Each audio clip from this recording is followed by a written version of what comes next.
So, thanks for that. Let's get into the topic today, which is Equinox41 and the updates that are coming. The question that you guys are wanting to, I think, ask, and the point of this is to answer, how do you guys take advantage of the new Equinox41? How does it benefit you? How does it benefit the customer? That's what you guys are here to find out and know. So let's answer that. To deliver on this and take full advantage of the 4.1 and its capabilities, you really need to know where it fits in the Vantage family of interfaces and in the Equinox family of interfaces. In fact, if you guys were on last month, as we discussed last month's webinar, we mentioned that to be successful in your projects coming up and to be successful with Equinox, you really need to plan on a mix of interfaces. If you recall, we said Equinox isn't meant to replace all of your keypads. It's intended to add capability where and when you need it.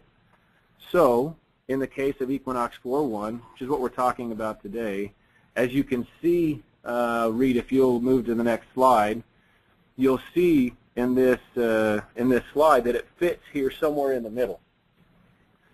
It's much more capable than a standard keypad or 4.0, and only slightly less capable than, say, 7.3 in the tablet apps. That's primarily due to space and screen size. The 4.1 is a single widget view, and it's 4 inches by 1 widget, so hence the name 4.1.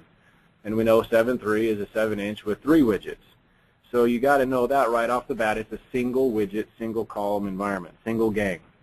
So to clarify, standard keypads and 4.0s are really good at being simple, quick interfaces for what we call, transitional areas, hallways, stairwells, bedrooms, etc. Those keypads and 4.0s are really good at scenes, lighting, quick climate on the 4.0, shades, and of course one-button macros like room ons or room offs or area offs. And it can do all of those. But because they are simple by design, they are not necessarily great at providing lots of information. And we know that there's a place for that. In contrast, 7.3s and apps are great in master suites, entrances and exits to primary ingress and egress into projects. They're always on and have high functionality, but you typically don't need very many of those, especially based on where you're placing them. So then what about 4.1s?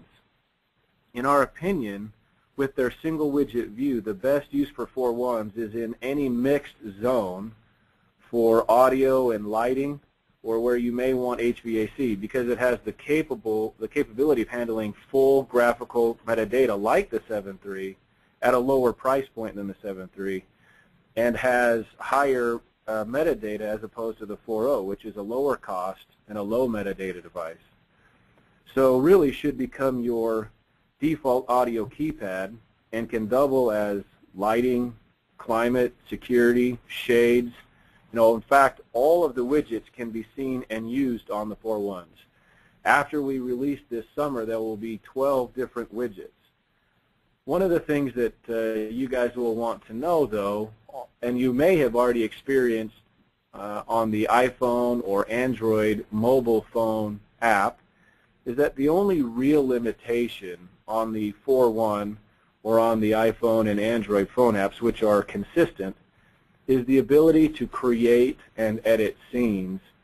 That functionality is reserved for 7.3s and tablet apps, primarily because of space and size. And can you imagine having a 4.1 on the wall and walking up to that and wanting to create a scene? It's not suited for that. It's not suitable. So that's one of the primary limitations of the 4.1. If we can go to the next slide.